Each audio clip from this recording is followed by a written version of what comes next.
Good evening mga Lodi. So, i-update natin si vlog number 9 and vlog number 11. So, ito, doon sa labas kasi nung nakaraan, pinilian ko na to ng mga sanga na hindi kailangan. Although hindi naman natin kinakailangan ng makita yon kasi sa katawan lang naman yun eh. So, ito ngayon ipapakita ko sa inyo na gagawin natin dito ay magtatanggal tayo ng ibang sanga. Yun yung hindi ko tinanggal para makita nyo yung gagawin ko sa mga branches. Tapos, merong mga branches dito na kagat na yung mga wire, papalitan lang natin yun. So, for example, nag-ano siya ng 2mm ang unang gamit natin at bumakat na. So, babaklas natin, i-unwire yun. Tapos, papalitan lang natin ng 2.5. So, panatilihin natin na naka-layout lagi yung ating sanga para hindi ma-deform yung layout. So, sayang kasi ang effort pag pinabayaan natin yung layout natin. So, ngayon, ito, papakita ko sa inyo, magtatanggal tayo ng branches na iba. Tapos, yung mga dahon, tatanggalin din natin para yung mga nodes niya is lumapit doon sa tamang kailangan natin. So yun, magsimula na tayo mga idol. So ito yung sinasabi ko na kailangan natin ng mga habang oras. Napapansin nyo, yung primary natin, oh, bakat na yung wire, oh, di ba? So sa loob lang ng isang buwan yan, nagkaganyan na yung ating sanga. So sabihin, ang lakas ng puno. Kaya siya nagkaganyan. O kanina, sabi ko, di ba, magbabaklas lang tayo dito sa pinaka maliliit na branches sa secondary niya. So ito yung primary natin, then 1, 2, 3, secondary. So magpapalabas na tayo ng tertiary. Ngayon sa tertiary, i-maintain lang natin yan. Hindi dapat yan lumaki na kagaya ng secondary natin ng laki. So yun. Ngayon ang gagawin natin dito is magbabaklas tayo ng wire. Pagkatapos magbaklas, papalitan natin yan. So pagkapalit, hindi na dapat natin ulitin yung paglalagay. So, for example, dito siya nakalagay. So, dito natin lalagay naman para maghilom yung sugat na bumaon diyan. Unang gagawin natin sa secondary tayo. Ayan. So, ito yung 1, ito yung 2, ito yung 3. So, bali ang gagawin natin, magpipili tayo. Tatanggalin natin yung malalapit. Ayan, kagaya nito, ang lapit nito. Tanggalin natin yan. Tapos, ito, nakita nyo to. Hindi natin kailangan yung malaking sanga na yan. Kasi, ayun yung tama na sanga, may nodes. Ayun, oh. Ayun yung node, ayun. Isa na yun. Okay. Tanggalin natin yan. Tinanggal natin yan, ito na yung susunod na node. Isa. So, huwag natin ipilit yung mga hindi kailangan sanga. So, ito naman, ito perfecto, yung number 3. So, ang gagawin natin dyan, tatanggalin yung dahon. So, pag humaba ito, tanggal lang ng tanggal. Kasi pagka yan, di mo tinanggal yan, kakain ng kakain niya. Magiging bulky yan, lalaki yan. So, hindi natin kinakailangan patabain si tertiary. So, focus tayo dun sa secondary muna na palaki. Ayan. Tapos, dito, sa dulo, dito kasi sa number 3 natin na to, yung number 3 natin na yan, kukuha tayo ng 1, 2, 3, 4, 5. 1, 2, 3, 4, 5. Ayun.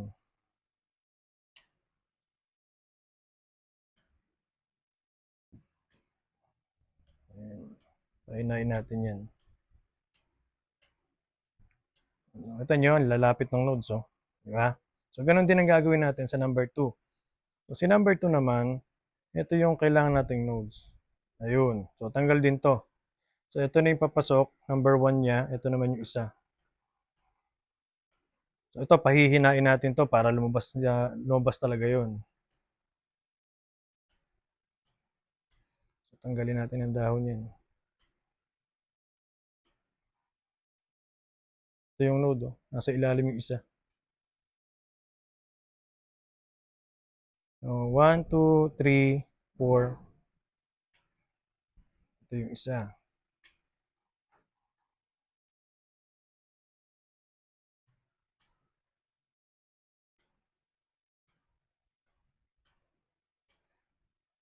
Yan. Napansin nyo? Tinanggal ko yung dahon nito, tsaka tinanggal ko yung dahon nito. Para yung pagkain, mapuwersa dito pumunta sa kailangan nating node.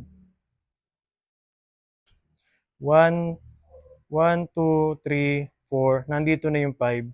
Nandito na yung 5. So, ganun din dito. 1, 2, 3, 4. Ayan.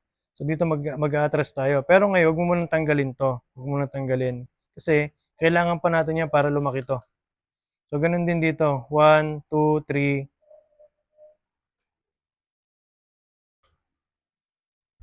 Ito yung 4.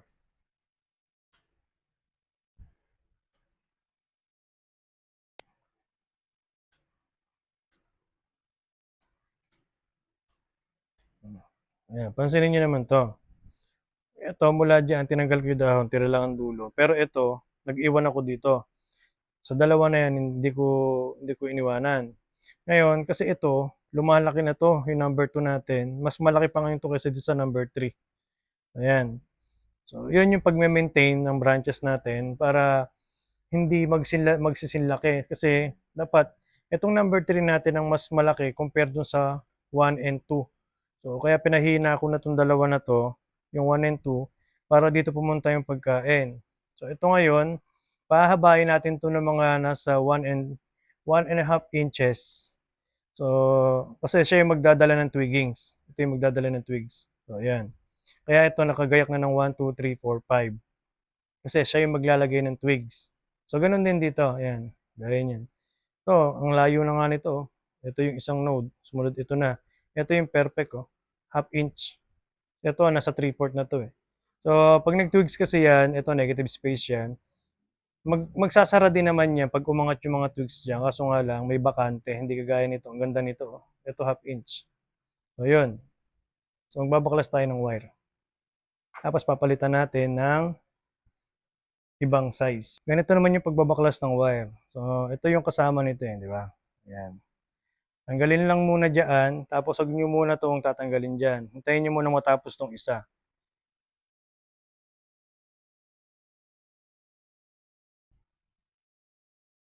Ayan, di ba? So, patapos na yung isa, tsaka nyo ngayon ito hawakan. Pagkahawak, tsaka nyo ngayon ito tatanggalin.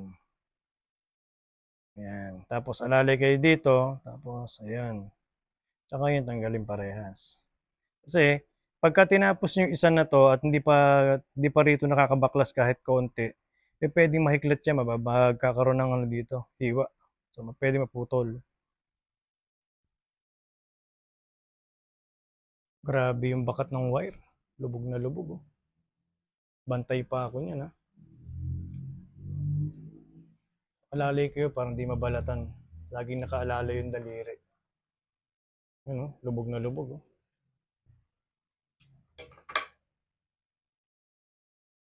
Grabe. Okay lang yan kasi maliit pa naman yung sanga natin. Kaya pag nag-wild yan, babanat din yan.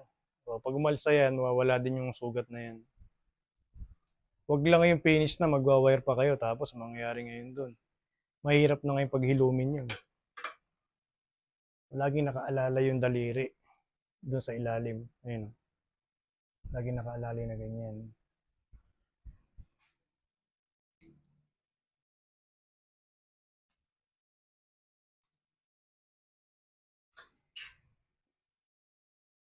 Ito yung mga tinanggal kong mga sanga nung nakaraan.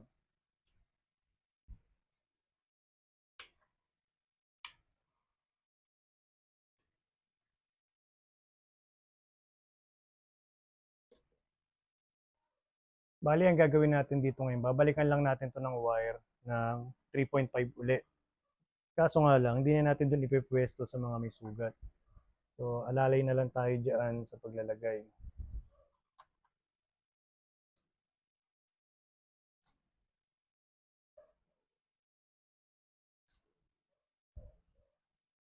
Ayun. Tapos, alalay na lang. Huwag na dun ilalagay sa dating may bakat.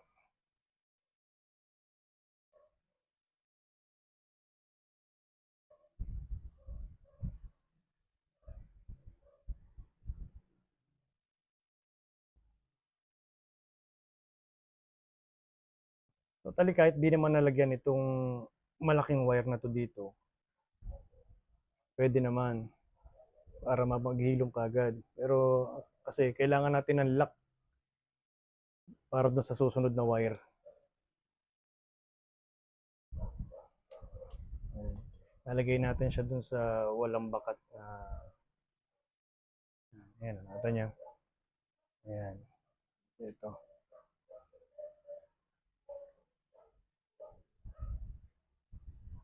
Bihira mangyari yan ha, yung ganyan na magwa-wire ka.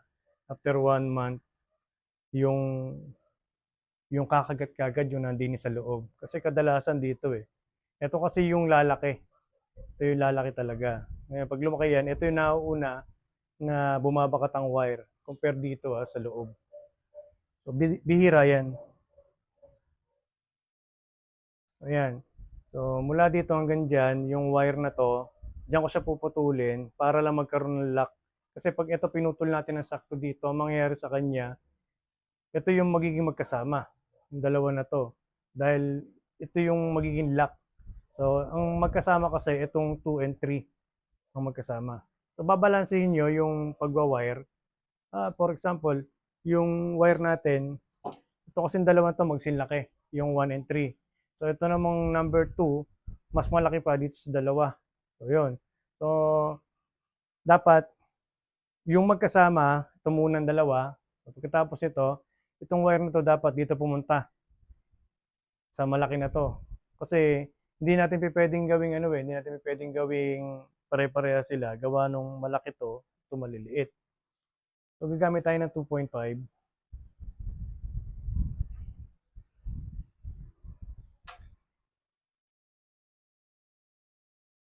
Press to. Press dito.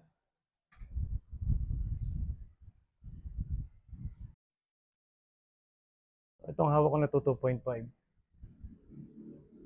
So, ganito naman sa simula. Ito yung lock natin, di ba? So, ang gagawin natin, hawak muna dito. Yan, daliri. Tapos, ikot muna to ng isa lang. So, yan. So, nakaikot na ng isa yon. Tsaka natin ngayon ito tatapusin yung isa. Ayan. Hindi nyo na kinakailangan dito i-coil yan ha. Hindi na kinakailangan. Kasi matigas na to. Matigas na yung wire na tong isa na to. Saka natin tatapusin tong isa.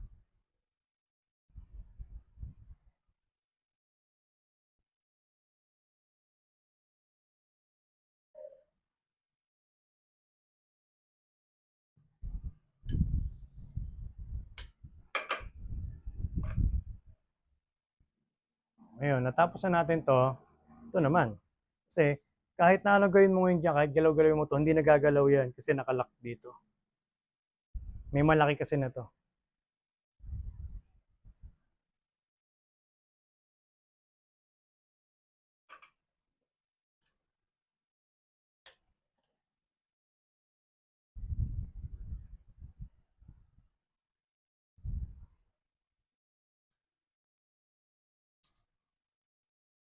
So, 2.5 ulit dito.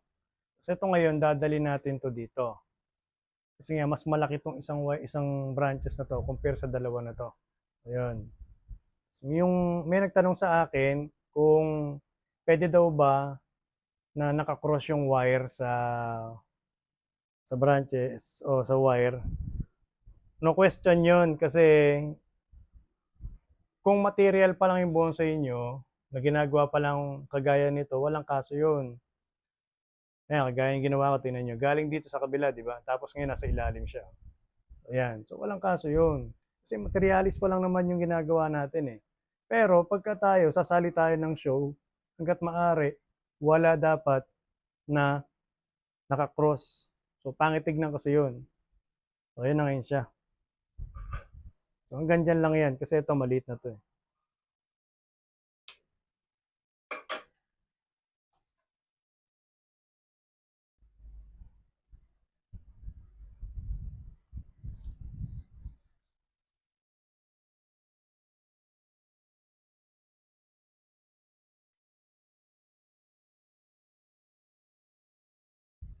So, ang wiring natin 45 degree. Hindi dapat parang spring ng notebook.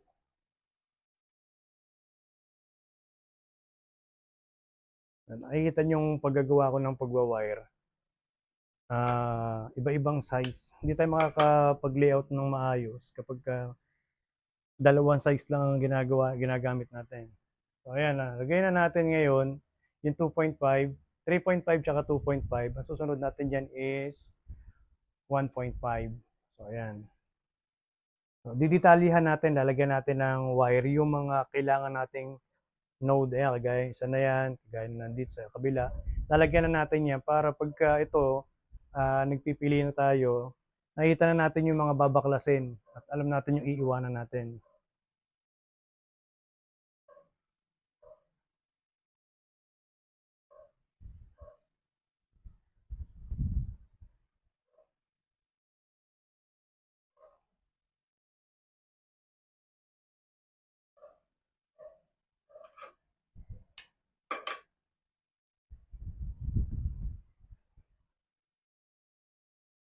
Yan, nakita nyo, puro X ang ginagawa ko.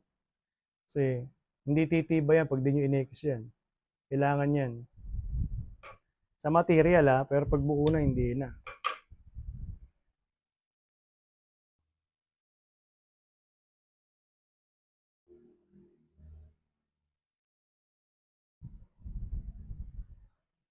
So, yung mga nilalagyan ko na yan, na walang sanga, meron niyang node.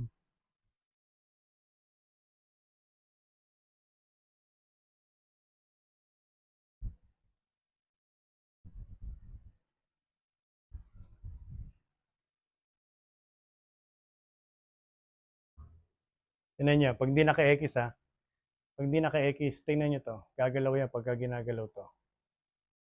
Nakita nyo?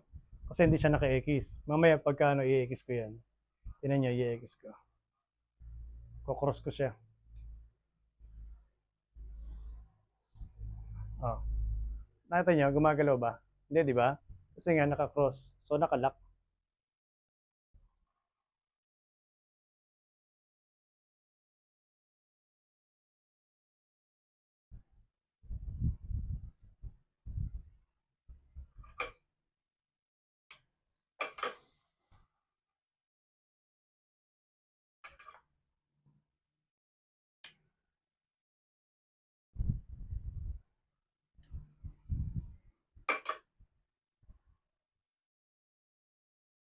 Ang gulo, di ba?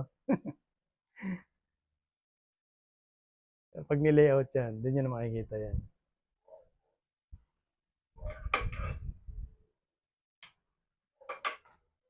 So, from secondary 1, 2, 3, naka-alternate yung branches natin. 1, 2, 3, naka-alternate, di ba? So, ngayon, ganun din doon sa tertiary na 1, 2, 3, 4, 5, i-alternate din natin siya. So, ang una natin i-layout dito, itong number 3. So, siya yung comparison ng 2 and 1, secondary.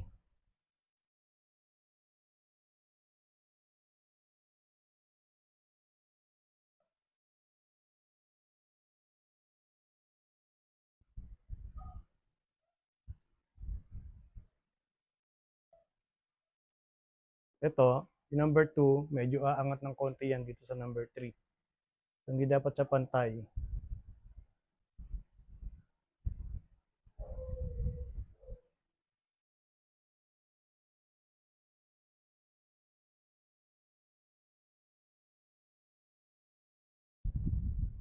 Nasa ilalim yung node.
Ganun din, yung number 1. Yung number 1 and number 2, halos same lang sila ng level. Yung number 3 ang nasa ilalim.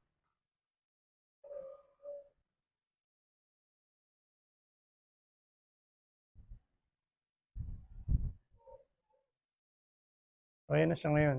Nag-develop na natin yung 1, 2, 3 secondary. Tapos, nakaabang na yung mga wire para doon sa prepare ng ating tertiary. 1, 2, 3, 4, 5. So, yung 1, 2, 3, 4, 5 na yan, so applicable yan sa medium and large. So, ngayon, kung pwede rin yan sa small, depende na lang yun sa material na gagamitin natin. Kasi, meron kasing sobrang lalapit ng nodes na pwede kang gumawa ng 7, 8. Depende eh. Basta nasa material yan eh. So, yun yung pinag-uusapan natin dyan, yung material. Kung ano yung ibibigay sa'yo ng node ng material. Yun. Tapos, yung pinaka-layout naman, kung mapapansin nyo dito, di ba? So, meron siyang movement, meron siyang flow, tinatawag. So, pag nasa taas tayo, nasa top view tayo, meron siyang movement at sa ilalim, meron din siyang movement. Pero pag tinignan natin ng side yan, pag tinignan natin ng side, pag tinignan natin siya ng eye level, ang nangyayari sa kanya, wala na siyang flow, di ba? So kagaya nito, kanina sabi ko, pag nasa top view tayo, meron siyang flow. Sa ilalim, pag sinilip, may flow siya. Pero pag nag-eye level na tayo, flat siya. So ganun yung pagli-layout. So 6 dimension ang kinakailangan natin pagli-layout. So pag tumingin tayo din sa side, meron side dito, meron siyang flow. Pag tumingin tayo dito, meron din dyan. Pag tumingin tayo din sa front, meron din. Pag tumingin tayo sa back, meron din. Sa ilalim, tumingin tayo, meron din. Pag tumingin tayo sa itaas, top view, meron din siya. So, paano yun? Kailangan yung flowing ng ating ano natin, yung hindi siya yung para bang minetro yung pagbali. So, dapat yung flowing ng ating branches, nagsimula sa malaking bali, papalit ng papalit. So, yun, tawag ng tapering flowing naman yon, yung ganun paggagawa. So, halimbawa, ganito. So, ayan, pansinin nyo, ayan, oh. Diba, flat? So, lalagyan natin ng konting movement yan ng alon na nakaganon. So, ganun din, unahin natin yung number 3, susunod yung number 2, sunod yung number 1.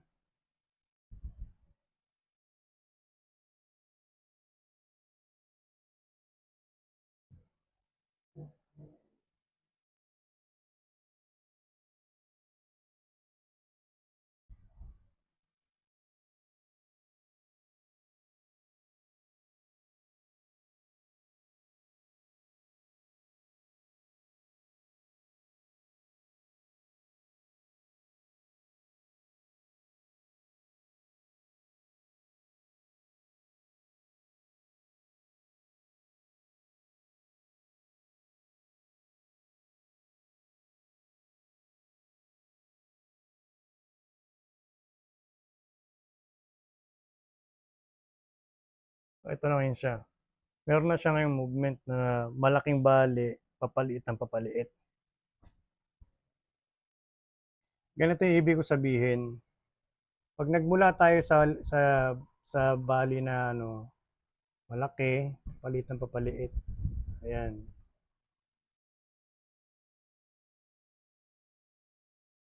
Hanggang mawala na yung mga bale, di ba? So, simula ka dito, meron, sumunod dyan, tapos biglang mawawala na. So, ganun yung sinasabi kong sistema kapag ka naka-eye level na tayo doon sa ating branches. Kasi, eto, halimbawa, ito top view. Sa top view, ganyan, yan. Ganyan yung top view. So, ayan, top view yan. So, kasama na rin dyan yung pag sumilip ko sa ilalim. Tapos, ito naman yung eye level. So, kailangan ganyan. Tapos, yung susunod dyan, pagka nagkaroon tayo ng, ito yung number, yung primary natin ba, primary to. Ito yung number 1, andito yung number 2. So, yung flowing naman ito, ganyan yan, yan. So, maliit din yun. Tapos, ito naman yung isa. Paliit ng papaliit. So, yun. Tapos, kapag ka nag-layout tayo ng 1, 2, 3, halimbawa sa 1, 2, 3, yung laya niya, nakita nyo to, ito. Yung laya nito. Ayan, yung laya nitong parte na yan, tsaka ito. Ayan. So, hindi siya pantay. Ibig sabihin, hindi tayo gumagawa ng ganyan. Yung pantay ito. Saka ito. So, hindi ganyan.